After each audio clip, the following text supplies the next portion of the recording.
And the smell of smoke and the haze just keeps getting stronger as the minutes go by. We are in North Spokane in a gated neighborhood. This is a heavily forested area with a lot of large properties. It's under mandatory evacuation orders, and we've seen fire crews traveling in and out of the neighborhood as the blaze is just past the trees there on the hillside.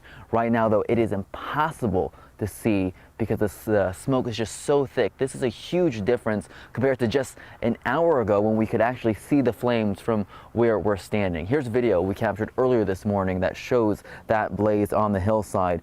There are 3 fires to be exact, which collectively are being called the Spokane Complex Fire, which has burned nearly 8,000 acres and is 0% contained.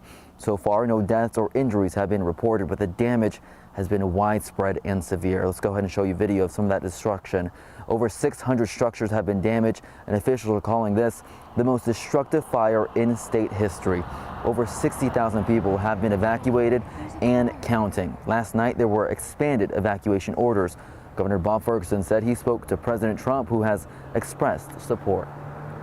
And back out here live, most of the neighborhood has already evacuated, if not everyone has evacuated. One neighbor did return, though, to grab a few things, and he says that this homeowner right here was one of the last holdouts, and now there's a sprinkler on his roof, spraying water on his home, a protective measure against embers that may be blown into the neighborhood, but that, of course, can only be so helpful in the face of immediate danger. Again, the concern is that these flames could get closer to the neighborhood out here. Now, we're also hearing that the governor has scheduled a press conference for 10:30 this morning. He'll be standing alongside city officials, and so if we get an update, I'll bring it to you.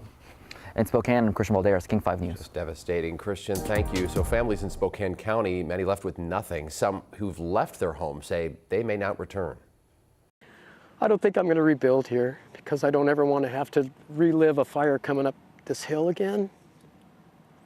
And I've been in Spokane my entire 64 years because my little brother died in an accident when he was 6. And that's why I stayed close to my family. I think it's time for me to leave Spokane. Yeah, thousands of families are on standby too, waiting to see how these fires spread in the hours ahead and whether they should evacuate too. One man we spoke with says his car is packed and ready to go with things that can't be replaced. You have this little period where you're going, what is really important? You know, you start getting baby pictures, records and so forth, and then you start looking at clothes and stuff, say, how much do I need? Fire officials tell us they can't quite get an exact number of structures burned, but many were homes, as we've reported. They say it could take weeks to assess the full number of homes damaged. As we've been reporting, though, some 600 structures have been lost.